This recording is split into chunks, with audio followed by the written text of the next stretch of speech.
Hi, my name is Lance Lazzara. This is my 2017 Mazda MX-5 Miata. It's the club model, 6-speed manual, Edelbrock supercharger with the Takeda cold air intake, the Goodwin standard length header, their max mid-pipe, and the Super Q header version exhaust, the muffler, the axleback.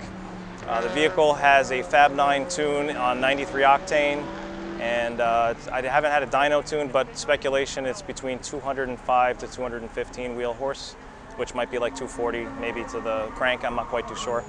But as far as suspension mods, it has the Progress springs front and rear, but because it is a club model that came with the Bilsteins, I was able to use the Bilstein shock absorbers.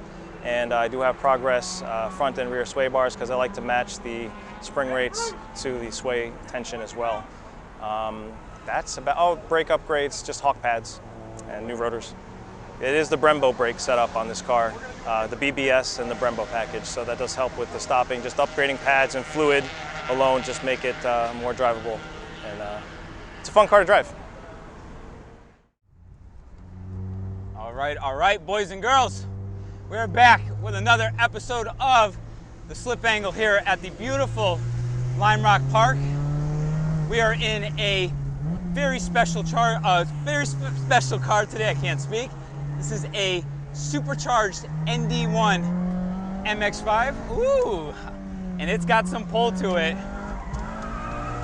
I don't know the complete setup on this car. We're gonna let the owner talk it over. But it has a set of Michelin Pilot Super Sport tires on it. And let me tell you, this grip and flickability, right off the bat, very apparent.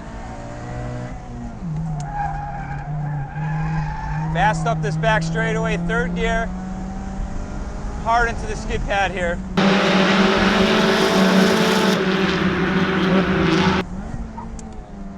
We're gonna go right for lap times because we got a clearing in the traffic here.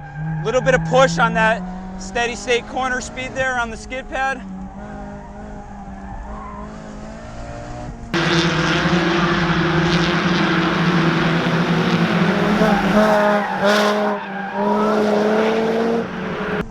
Supercharger sounds angry. Whoop.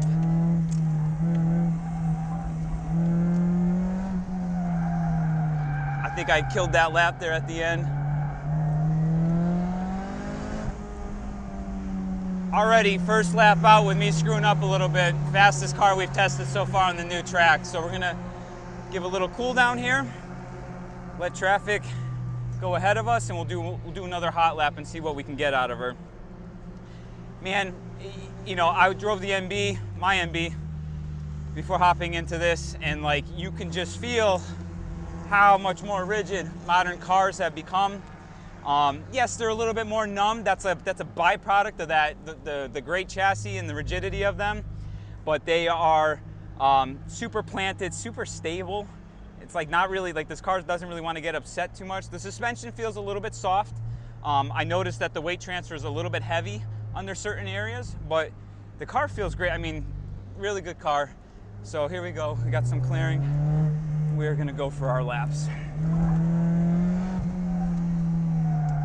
Easy to pitch the car on brake. The body roll is super controllable. We're gonna put it right in the third here for coming up on this back straight. Almost the red line here.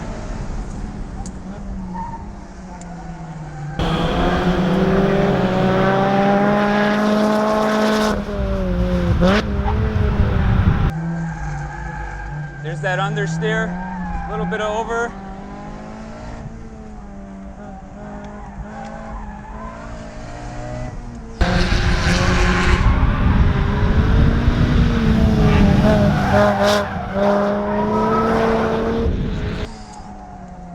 Car's quick. This is gonna put down a good lap time.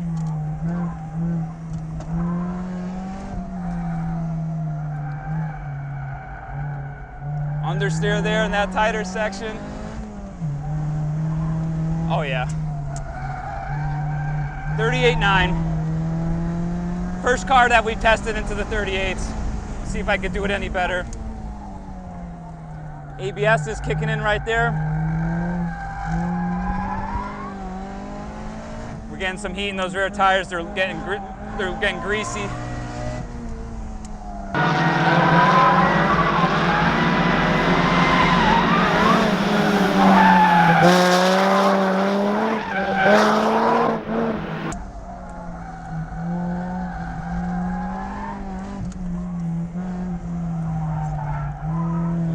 I can feel them, they're losing grip as we speak. And let's see what we got. 39.2, I'm getting slower. All right, quick car, feels really good. Let's check the handling balance of it. See if I can coerce it to do what I want to do.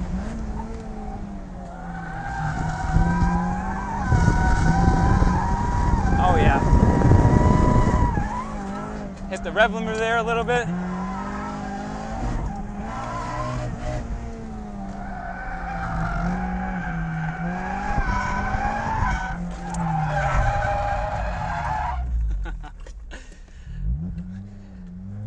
Unpredictable there. That's my fault. I'm sorry, buddy. Thank you so much for letting us shoot your car. It's got a weird, like, balance at that limit.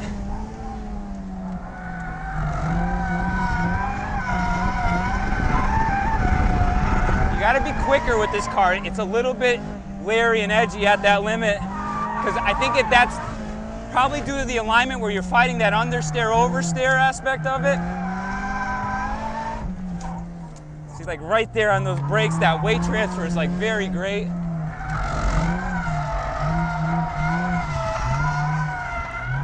I don't want to put it in the dirt. This track is narrower now, so you really got to be careful.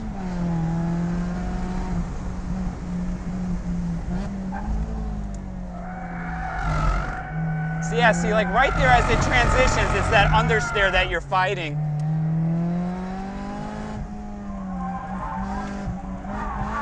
So it makes the car very leery at the limit.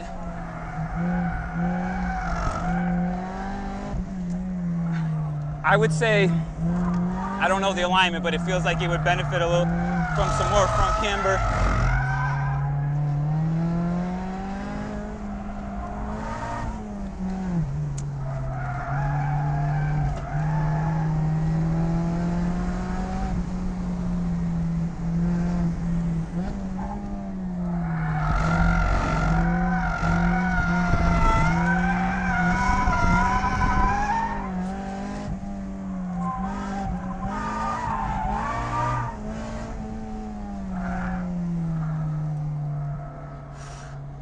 It's a handful if you try to do the hooligan stuff, but it's good. The setup's good. This is a safe setup.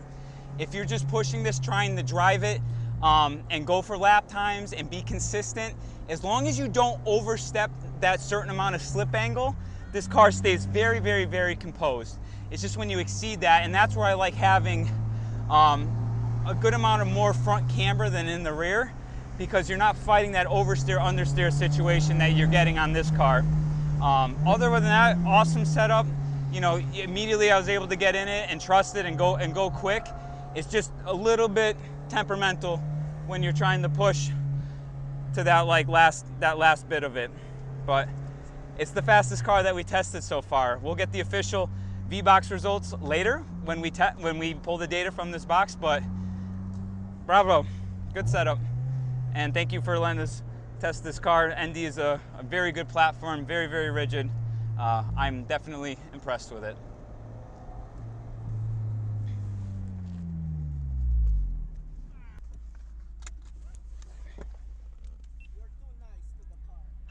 I put it in the dirt, I feel bad.